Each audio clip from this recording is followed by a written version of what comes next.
RUWASA yaandaa mkakati wa upatikanaji wa maji safi na salama. Milipuko ya mabomu yaua watu 5 Irani.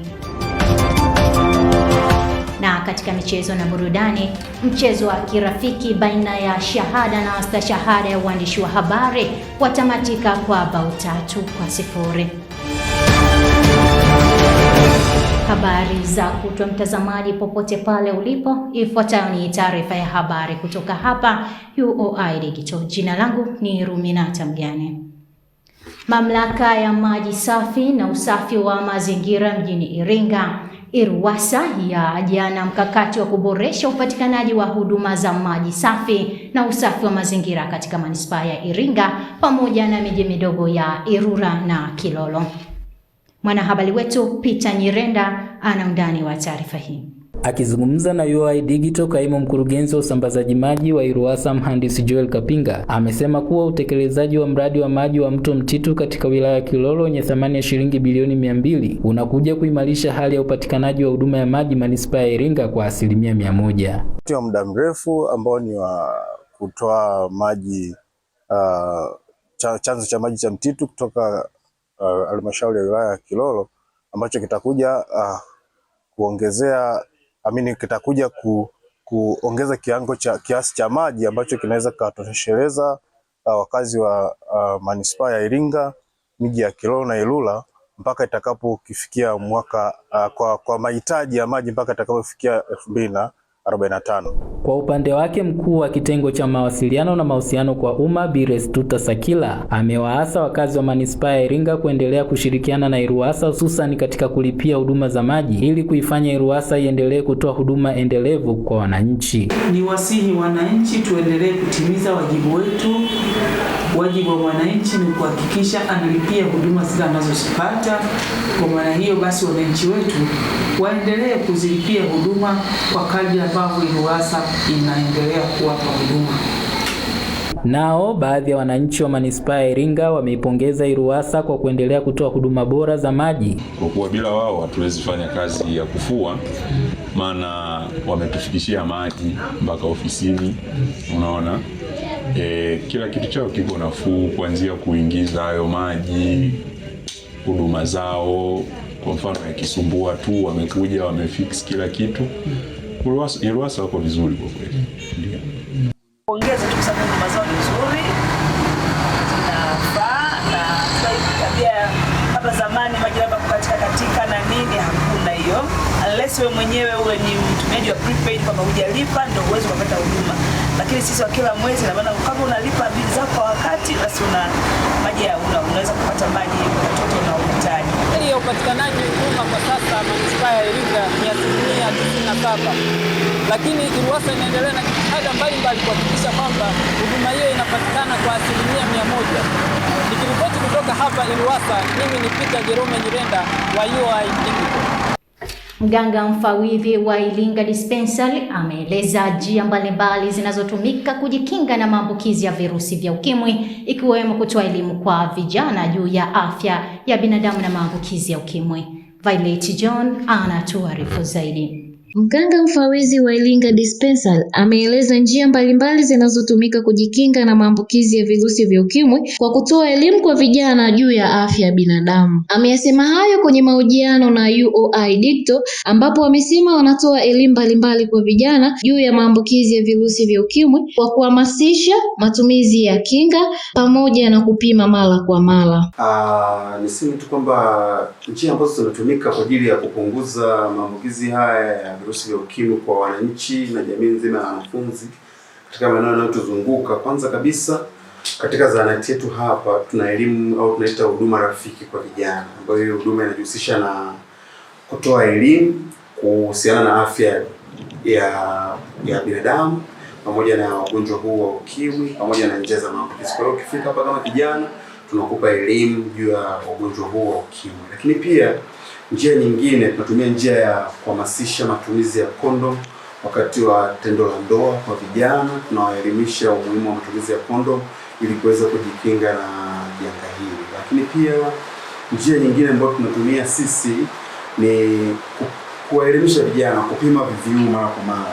Aidha, Waziri wa Afya na Mazingira Chuo Kikuu cha Iringa ameeleza namna ambavyo wanalinda afya kwa ujumla na kuwasihi wanafunzi juu ya utumiaji wa kinga ili kujikinga na magonjwa ya zinaa. Na wapo mbioni kuanzisha klabu ya kutoa ushauri nasaha kwa wanafunzi ambayo ita play part kubwa sana hasa kwenye kutoa ushauri na ushawishi kwa wanafunzi kuweza kupima magonjwa yao, kwa mfano ukimwi, kuweza kujitolea kwenda kupima. Nje na hapo itakuwa ni klabu ambayo itakuwa inawasaidia vijana au wanachuo pale ambapo watakuwa na uhitaji wa haraka wa condoms na kinga. Nao baadhi ya wanafunzi wametoa maoni yao namna ya kujikinga na maambukizi ya virusi vya ukimwi na kutoa ushauri kwa wanafunzi wenzao. Kwanza kabisa, njia ninazotumia kujikinga na virusi vya ukimwi ni kuepukana na mahusiano yasiyokuwa ya lazima, kwa kuepuka tamaa na vitu vinaweza kuniingiza katika riski ya kupata maambukizi ya virusi vya ukimwi. Njia ya pili ni kutumia kondom. Mimi nawashauri kwamba wajikite kwenye swala ambalo limewaleta chuoni, pia wajiepushe na makundi mbalimbali, pia wawe na uwezo wa kuridhika na kukubaliana na hali zao binafsi ili wasiweze kujiingiza kwenye makundi mabaya. Ripoti ya maambukizi ya virusi vya ukimwi imekithiri sana kwenye jamii, hasa kwa vijana. Ni wajibu wangu mimi na wewe kuchukua tahadhari ili kujikinga na kuwakinga wengine. Nikiripoti kutoka hapa Chuo Kikuu cha Iringa, ni mimi mwanahabari wako Violet John, UoI Digital. Taarifa yake Violet inatukamilishia habari za kitaifa. Tupate mapumziko mafupi, tukirejea tutaungana na Simon Masorwa kwa habari za kimataifa.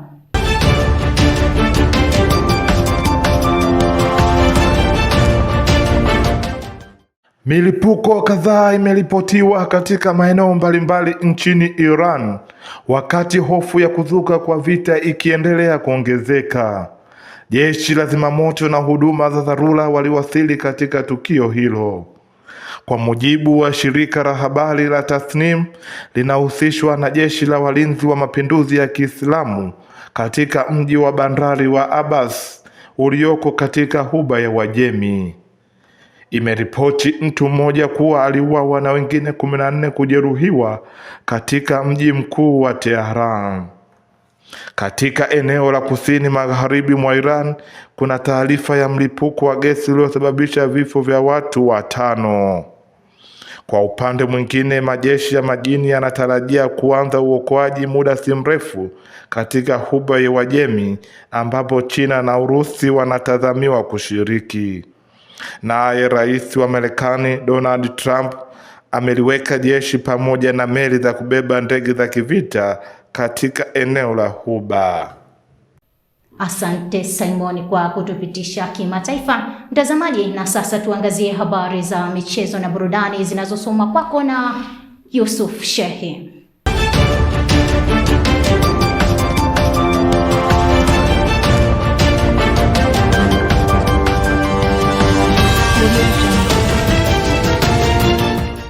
Mchezo wa kirafiki uliochezwa katika viwanja vya Gonzile na kukutanisha wanafunzi mbalimbali wa shahada na stashahada ya uandishi wa habari imetamatika kwa stashahada kuibuka na ushindi wa bao 3-0. Baada ya mchezo huo, kocha stashahada ameeleza mbinu mbalimbali alizotumia kupata ushindi, huku kwa upande waliopoteza yani shahada wamesema halikuwa lengo lao kupoteza mchezo huo na wamejifunza makosa yao na watarekebisha kwenye mechi zijazo.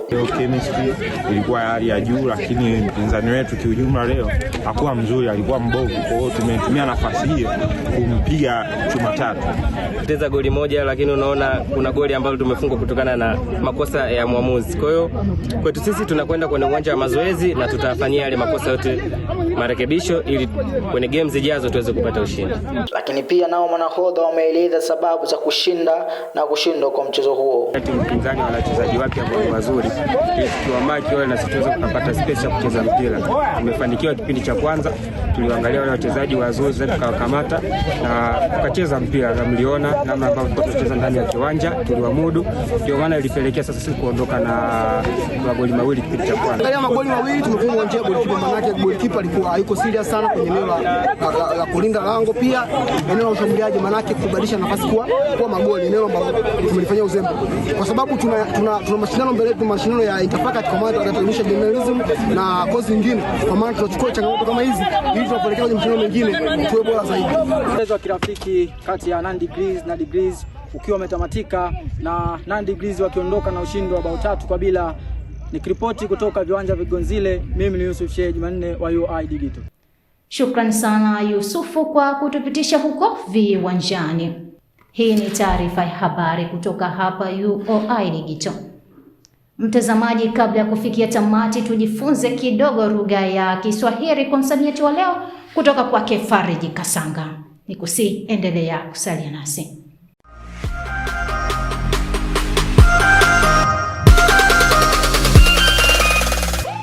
Uhali gani mtazamaji wa UoI Digital? Karibu katika kipengele chetu pendwa cha msamiati wa leo kinachokujia kila siku ya wiki kuanzia Jumatatu mpaka Ijumaa. Na leo tumekuandalia msamiati wa neno gugumu. Je, unaelewa nini ukisikia neno gugumu? Twende tukatizame wanafunzi wa Chuo Kikuu cha Iringa wao wanaelewa nini kuhusu msamiati wa leo. Vipi ukisikia neno gugumu? Wewe unaelewa nini? Hapana, sijaisikia kabisa. Naweza nikakutumia sentensi. Juma alitoa gugumu kali baada ya kukimbia barabarani. Wewe umeelewa nini neno gugumu limetumikaje katika hiyo sentence? Labda intelligent guess, maybe sauti. Labda alipaza sauti kwa nguvu. Labda ndio nimeelewa. Sijawahi kulisikia lakini labda ungenifafanulia kidogo. Labda nikupe mfano wa sentensi. Juma alitoa gugumu baada ya kukimbia. Wewe umeelewa nini katika sentensi neno gugumu limetumikaje? Kwa hilo gugumu. Kwa mimi naweza nikasabda kama mshtuko hivi, Mtazamaji, tumetoka kuwatizama baadhi ya wanafunzi wa Chuo Kikuu cha Iringa wakijaribu kutuelezea maana ya neno gugumu. Na maana halisi ya neno gugumu ni kutokwa na jasho kali. Nami ni kuacha na sentensi isemayo usipooga siku 3 utatokwa na gugumu. Langu jina ni Fariji Kasanga, UoI Digital, tuwabariki kidigitali. Asante sana Farijika kwa kutufundisha kidogo lugha ya Kiswahili kwa msamiati wa leo, na hiyo ndio maana halisi ya msamiati gugumu. Na kuacha na sentensi semayo Juma huwa ana gugumu sana kipindi cha mitihani. Mtazamaji, huu ndio mwisho wa taarifa ya habari kwa siku ya leo. Kwa niaba ya wote waliofanikisha matangazo haya ni kushukuru kwa kuwa nasi mwanzo hadi mwisho. Tukutane kesho panapo majaliwa. Jina langu ni Rumina Tambiani. Asante na kwaheri.